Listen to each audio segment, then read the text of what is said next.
Hello and welcome to another episode of Conversations About Conversations. I am joined by my friend and colleague, Alex Brown, and the two of us are joined by Dr. Darryl Glover. Dr. Glover, welcome to Conversations About Conversations. Oh, thank you so much. I'm super excited to hang out with you two gentlemen. I have seen your work online, and let me tell you, you two are doing some fantastic work, and you're really making an impact in the world. And I can't wait to be a part of this conversation and a part of your journey today. I just want to say thank you for allowing me to have this conversation with you two gentlemen.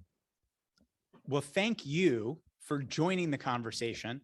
I'm going to give a little background information on you for our listeners. Sure. You are America's favorite optometrist. And per your bio, you're innovative global speaker, diversity champion, consultant, podcaster, and author. And you have led a conversation, which we want to hear about. We are excited to have you. Thank you. Thank you. And I know it sounds like a lot, but it's really not a lot. It's just, when you're having fun, you just keep going, right? It's like the Energizer Bunny. How did you get started in optometry? Oh, wow. That's a great question. And it's crazy because I remember it like it was yesterday. I was in undergrad. I attended NC State, go Wolfpack. And I needed a part-time job. I ended up taking a job at an optical outfit. I sold my first pair of glasses. The patient came back maybe a week later to pick up the glasses, and the smile on their face, the hug they gave me, the way they walked out of that building, it just changed my life. And I told myself at that point in time, I don't want to just be the one that sells the glasses. I want to be the one that actually prescribes the prescription that's helping that person see. And that's basically where my journey really started in eye care. It really started by just, selling glasses. And from there, I became a technician and then a manager and then went to optometry school and then the long list of other things that you mentioned as well. So that's how I got started in eye care. What would you say is the conversation that you're leading in the world? Oh, wow. Another great question. For me, I think it really revolves around, my why, my purpose, my vision. It's just, I'm all about creating a state of happiness through the art of vision. And, when you look at that, yes, being an optometrist, it's all about prescribing from the chair and finding solutions for my patients to be able to see and bring a smile to their face and allow them to function in life. But the other piece is also helping my colleagues understand that, we all have a purpose and that we need to make sure that we have a vision to uphold that purpose. So, it's kind of a two-pronged approach, but the conversation I'm really having really revolves around vision and just really creating happiness, whether it's with a patient or with one of my colleagues. Yeah, and I had read, I think you're involved with like Defocus Media and a couple other groups. And I'm wondering like how you started as an optometrist, how did you branch out? So you were literally doing vision. And then if I'm hearing you correctly, you're now helping others create a vision of what they want to do and find their purpose. But to take us through the other things you do, because you've got an incredibly unique skill set where you could be an OD and still run 3 other businesses on the side. Yeah. Well, thank you, Alex. And there's a couple companies that I'm a part of. I'm the co-founder of Defocus Media, Eyefrica Media, and also BlackEyeCare Perspective. And when it comes to Defocus Media, that company was really created to create authentic dialogue for the eye care industry. My business partner, Dr. Jennifer Lyerling, when we both graduated from optometry school back in 2011, optometry wasn't in a good spot. It was bad. It was a lot of negative energy. No one was really talking about how great optometry was. You would go on the forums and it was just all this negative talk. So Jen and I were like, hey, you know what? Let's create something that's really going to make people think, have authentic dialogue, give people opportunity to say what's going on instead of just, stereotyping them and judging them. So we created a platform known as Defocus Media, and that platform is the #1 optometry podcast in the world. And on that platform, we create authentic dialogue about all topics eye care related, whether it's legislation, the latest trends, doctor-patient interaction, but we provide a platform to create a better doctor-patient interaction for our patients, to create happiness with our patients. So you can see how that correlates with my purpose and my why and all that other jazz. Yeah. Eyefrica Media is essentially the same, and that's just based out in Africa. And that's a platform where my business partner, Obi Malopi, down in South Africa, created this platform to really bring together all the eye care professionals in Africa, because there's no platform out there to do that. So we have conversation with opticians, ophthalmologists, optometrists, and we have it all on one platform to bring everyone together to, again, create that ultimate patient experience and create happiness for our patients that's sitting in front of us. And then lastly, BlackEyeCare Perspective, that was really created to help foster lifelong relationships with African Americans in the eye care industry. There's a need for that. There's not a lot of African Americans in the eye care industry. And our goal was really to be able to connect with the eye care industry and have a voice. And, right now, currently in eye care, about 3% of the optometry students that enter optometry school are Black. And it's been that way for the last 15 years. There's a little bump over the last year with some of the work that BlackEyeCare Perspective has done. But also there's only 1.8% practicing optometrists that are Black. And, the US Census is around 13%. So, we feel like there should be at least a reflection or mirror of that at the minimum. But as you can tell, all of these things, all of these businesses, all these companies go back to the purpose of who I am as a purpose. And really, it's not a lot of work. Everything overlaps. It's the same conversation. It's just different platforms to amplify that conversation. Does that make sense? Yeah, it does. It does. And when I heard the term, the name defocus, it's counterintuitive, because you think, when you're thinking about a vision, you think, I'm going to really narrow my focus on something. But defocus means take a step. What it makes me feel is take a step back and look at the bigger picture. Yeah. And I started to think about it. I'm like, that's ingenious. It's totally counterintuitive. Oh, yeah. If you focus media, you're like, oh, focus media. But defocus is just the opposite. And it's a really interesting name. And I don't know if that's if you did that on purpose, but that's what it invokes when I hear it.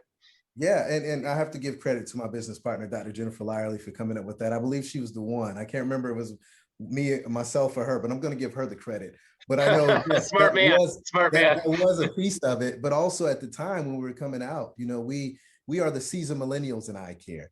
And we understood that, no one was really reading magazines and things like that as well. So we wanted people to be able to get the message the way that they were taking in the message. And that was podcasts, streams, YouTube, things like that, so that they could, commute and listen to it, or work out and listen to it. We wanted to play on the playground that they were in, so they didn't have to focus on patient care or read something. They could just do whatever they were doing and be able to take in that information as well. One of the things that is a commonality in what you've shared with us so far is making people happy and making people smile. Yes. Like you mentioned, was what got you started. Huge. And what's motivating you and a big part of your why now.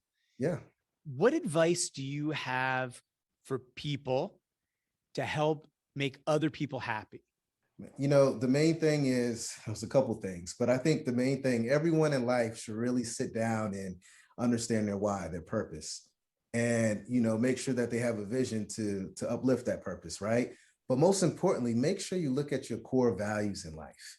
I was blessed to be able to have parents that really instilled values in me at an early age. We didn't have, the latest cars or toys and all that stuff. We were poor when I was younger. There's no doubt about it. But the one thing that was value that made us rich was the values that my parents instilled in us. And I think that's a big piece, having core values that can really help you stay focused and aligned to what your purpose is. Those that's a big deal. And I think that can help a lot of folks out there. The other piece is really understanding the importance of self-awareness and empathy. And, both of those kind of go together. But if you can really hone in on, those three things, your purpose, self-awareness, and empathy, it'll help you be a fantastic person and just always be full of smiles and just create more value to the world as well. Do you feel that in the chair, did you find yourself ever thinking about how do I build rapport with this patient quickly? Or I mean, I'm sure you've sort of got a playbook based on your, all the time in the chair, like how you're going to not only diagnose stuff, but also warm up the patient, get to know them. And I'm wondering if you can talk about sort of how you build rapport, because the purpose of this podcast is to help us all be better. Yeah. and having conversations and rapport. I got to tell you, there's two people that I get kind of nervous with. One's a dentist. I start sweating, and then an optometrist. And I go every year, of course, for my annual. But I go in and they do that puff thing often, and that I get nervous for some reason. And so I know that there's got to be an art on the other side of this device that you are practicing, and I'd love to hear more about that. Yeah, I'm all about relationships, meaningful relationships. So whenever my patients come in, I spend what I call a 2-minute drill, 2 minutes just sitting down, having a conversation with the patient. It may go a little longer, may go a little shorter, but I do not talk about anything eye care related. All we talk about is that person that's sitting in front of me. I put them on a pedestal and I treat them like no one else in the world is around. Like they're the only person that I'm focusing on. And I'll ask them about what do they have going on for the day? How's their family? Where are they from? What do they like to eat? How's the weather? I'll keep poking at them until there's something that really lights them up. And when I light them up, then I start to dig a little deeper into that. And that really opens up the door to making me more effective in the exam room, prescribing from the chair. I'll give you a prime example. I could have a mother come in of 3 children, and she spends a lot of time in front of the computer. So she'll say, "Hey, Dr. Glover, how you doing?" I'm like, "I'm doing well." And I'm like, "What's up? What do you have going on today?" "Oh man, I'm going to my son's baseball game. We're going to be out there for 2 hours, and I still got all this computer work to do, and I don't even know what to do. I don't know if I'm gonna get it all done."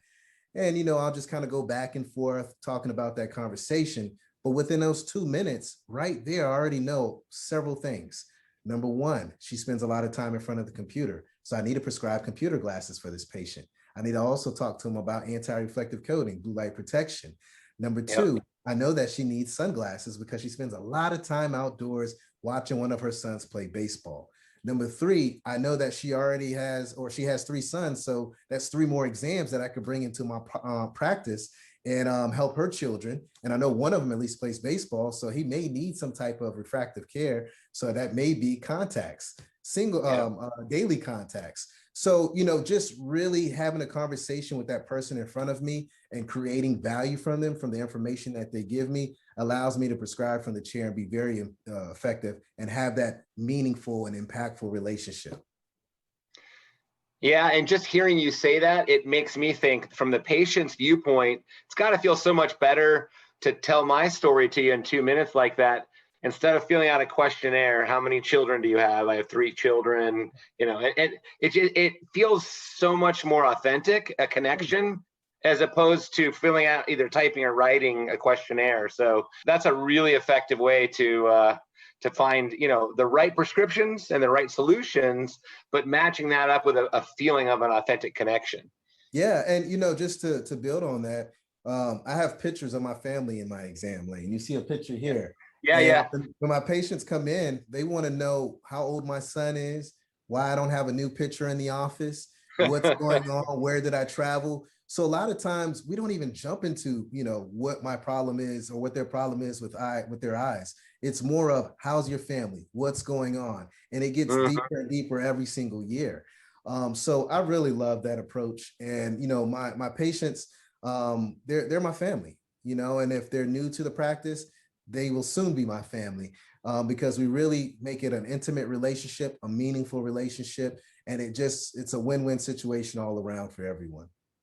What I hear in the way you describe your conversations with your patients is an approach that Alex and I talk about all the time, which is a needs-based approach. Like you're saying, okay, you have 3 sons, you're watching sports, you're at a computer, like you're really focused on the needs versus, Alex, you mentioned like the checklist.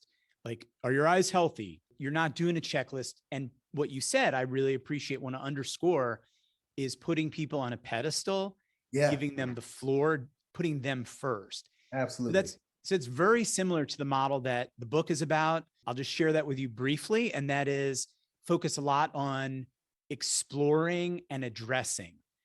So exploring the needs, getting a clear, complete, and mutual understanding of the needs.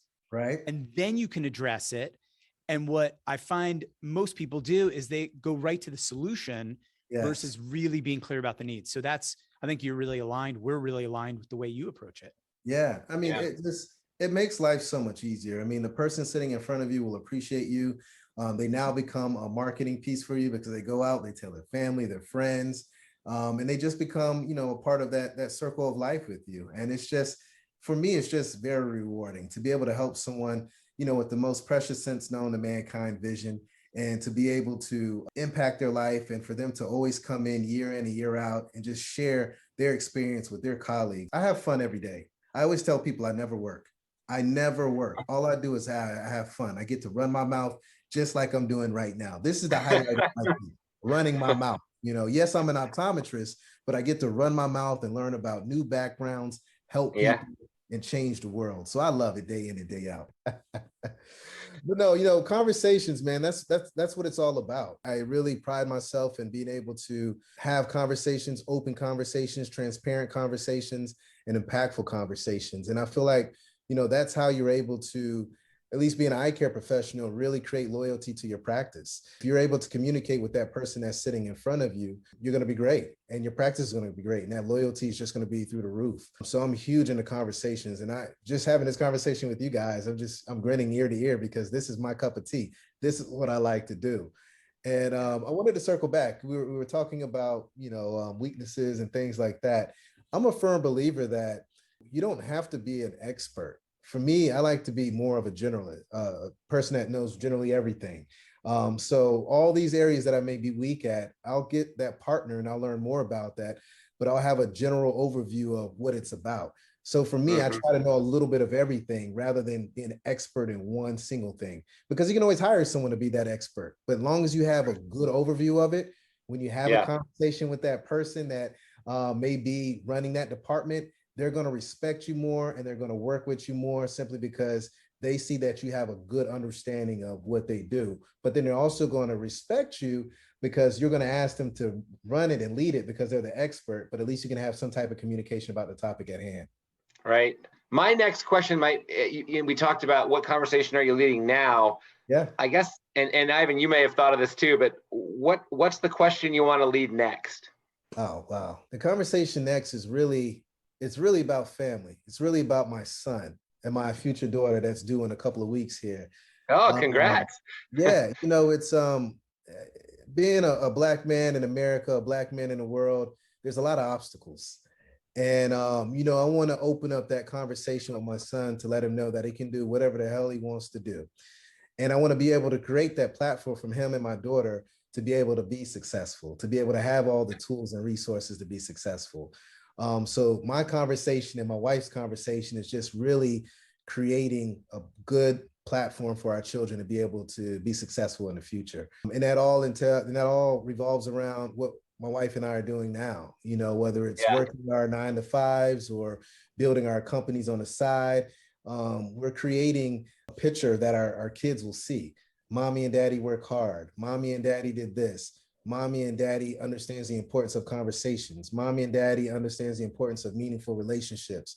When you're able to, instill that confidence and instill certain values into your children, they're going to be the future. And you want to make sure that you're able to do that. So the conversation I'm having right now is just really preparing for the future for my children. Fantastic. Yeah. And it sounds like that does a full 360 right back to where you started, which is, hey, we didn't have the toys. We didn't have the monetary wealth, but we were wealthy in values. Absolutely, man. It's it's one of those things that it's just you can't replace that, and it really hit me hard this year. I lost my father at the top of the year, and anyone that knows me knows that my father is my guy. Like, I'm not gonna lie, I'm a mama's boy. I'll say that straight up in front of everyone across the whole world, straight up. But my dad and he was very active in my life, very influential in my life, very instrumental. But the stuff that he taught me when I was younger, and even as a man, I didn't realize it until he passed because I no longer had that person to rely on. So these tough conversations that I have within my household, with my patients, with my colleagues, with my friends, I got to give thanks to him because he's the one that made me be able to have these courageous and tough conversations. Thank you for sharing that. And I'm sorry about the loss of your dad. Hey, man, he put his time in. He raised 2 children, and we feel like we got the most value out of him. And we all got our time to go, man. That's one thing we're promised. So it was tough at first, but hey, it's life. We just got to Yeah. continue to move on and continue to be impactful and continue to have conversations to change the world. Well, I want to give you the opportunity to talk about where people can find you, the name of your podcast, the title of your book. So if you would like to share all that, that would be great. Yeah. Well, to start with the book, I actually have one here. Again, it's co-authored by myself and Obi Malopi, marketing guy for the eye care industry. This book, it really has a lot of great content. It touches on, social media, the internet, websites. It has some of the biggest influencers in eye care, like Dr. Jennifer Tsai in here and some other big names, where they just talk about the power of being an influencer. This book right now, we're going to get it on Amazon soon, but right now it's in Africa. You can definitely order it. But it's a great read. In regards to where you can contact me, you can always visit my website, DarrylGlover.com, drdarrylglover.com. There you can find everything, all the businesses, BlackEyeCare Perspective, Defocus Media, Eyefrica Media. There are links to all of those. And then also, if you're a patient out there and you're watching this video, you can also go to that website and it'll link you to schedule an appointment to see me over at my doctor in Briar Creek, Raleigh, North Carolina. Follow me on all social media platforms as well. It's the same handle all across, Dr. Darryl Glover. And I look forward to connecting with you and creating a meaningful and powerful and relationship. What I really appreciate about you is you do really know yourself. You're really self-aware. You focus in a nuclear way on your practice, your patients, but because your philosophy is so magnanimous and expansive that you not only walk your talk with your own patients, but I really get that you're an inspiration to optometrists all around the world. Oh man, That's pretty cool. I appreciate that. I really do. That really touched me. And, Yeah. I'm just here to do God's work. I look for whatever's in front of me and I kind of follow the path. And, the secret sauce that everyone always asks, how are you able to make this happen? How'd you get that opportunity? Honestly, I probably pray at least 20, 30 times a day, even if they're little short prayers. And, I put that work in after that prayer, so that's one of the major secrets of the secret sauce behind getting things done. So I'm a man of faith. I love to work hard. And when you combine both of those things, sky's the limit.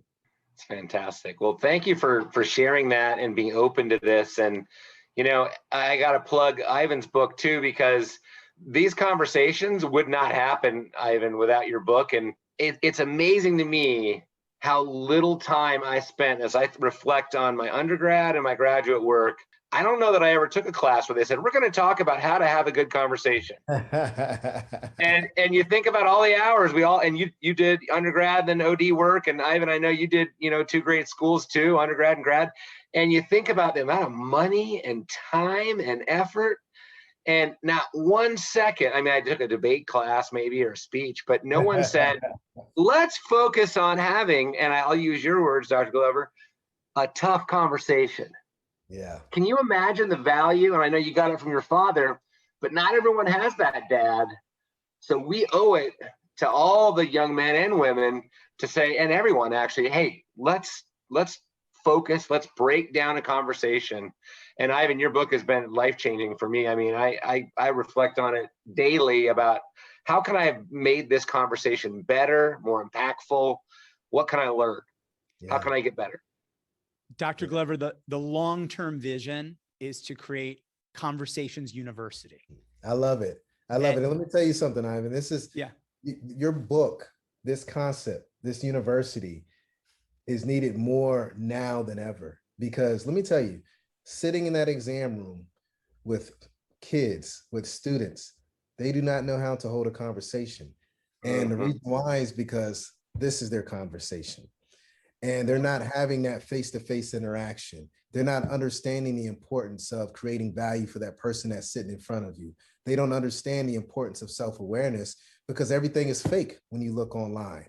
So we really need you to amplify your voice and get out there in front of the schools, starting with elementary, going to middle, going to high school, and even graduate programs, as Alex had mentioned, because that conversation is really needed.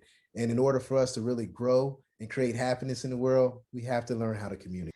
That is so well said. And on that note, I want to thank you, Alex and Dr. Glover, for being a part of this conversation about conversations.